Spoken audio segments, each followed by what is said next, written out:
extensive experience of over 2 decades, covering a mix of roles right from design to project management to even leadership role. Can you take us through your professional journey so far? Yeah, sure. So as I mentioned, after I did back-to-back my architecture and my interior design. Right. Because I was very curious about external facade and core meeting the interior side of things. And during one of the semesters, there was an assignment of designing an office. And that's when I felt like, okay, this is something that I really like. I love the way that you used the space planning and how the offices and the open spaces mixed together, and how you had to not only fit the program but also make it look beautiful and create that experience for the employee. So that aspect I really liked, and I felt like this was my calling. I need to actually go into a corporate office design sort of a role. So that was helpful to me. That's the beauty of doing different projects in your college, because it kind of helps you see what you're good at. So using that, then I kind of started picking the firms which were good in corporate office design. Mm-hmm. I picked some top firms. I applied. I was in the northeastern US region at that time, in Philadelphia. So I got a job in Princeton, New Jersey, and for one of the largest firms at that time. And I went as a design intern. And I kept a very open mind when I went there. I was there to really learn all aspects of a project. So, and being in a large firm actually gives you that exposure. Right. So I was there for a short period of 1.5 years, but it allowed me to work on projects like corporate office.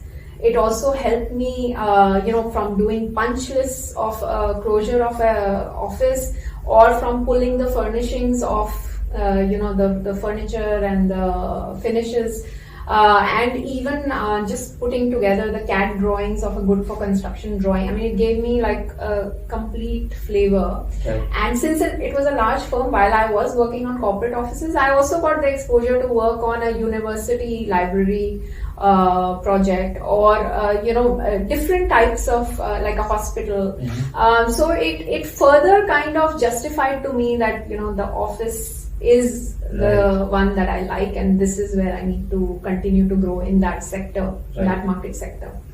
Then of course, in parallel in my personal life, I got married. Mm-hmm. My husband was in Boston, so I had to move to Boston, and luckily I got another very good opportunity there for a large reputable firm, and I joined there as a designer.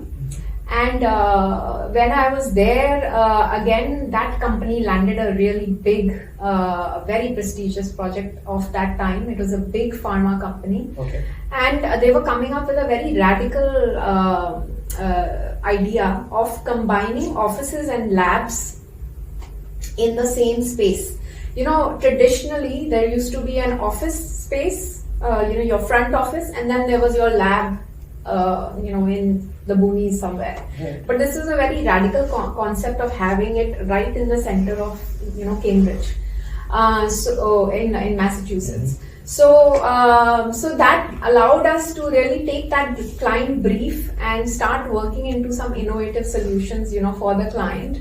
Right. And create an idea. And then not only that, they also wanted it done because they wanted that speed to market. So they wanted it done really quickly.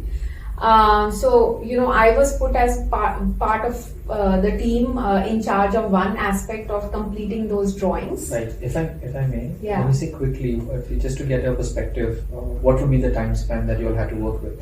Yeah, so it was like a 200,000 square feet project, and we had to, from start to finish, it was to be done in 6 months. And in US, that is like fast track. In India, we can still think of it, but in US, in that time, it was considered like really fast track. And what would be a standard timeline for standard timeline during that time in the US for that kind of project would be at least 10 to 12 months. Wow. So like almost half. Yeah, and that too for a radical design like that, which has not been tested. You need to do mock-ups. Yep. You need to. We were using some very innovative materials also. Uh-huh. The whole point was that you had to create these. The collaboration space idea. Right. was not. I mean, it was new at that time. Right. It was a concept of closed offices. So here we were not just doing closed office and open areas. We were doing lab and offices and collaborative spaces. Yeah. So it was a very interesting journey, and I was learning a lot. And being a fast track project, they needed a lot of people. We made a lot of mistakes. Right. I won't lie. But if you are ready to learn, you're also ready to make mistakes, and you're ready to again grow from that experience. True. So that was a very interesting phase of my career where I learned a lot.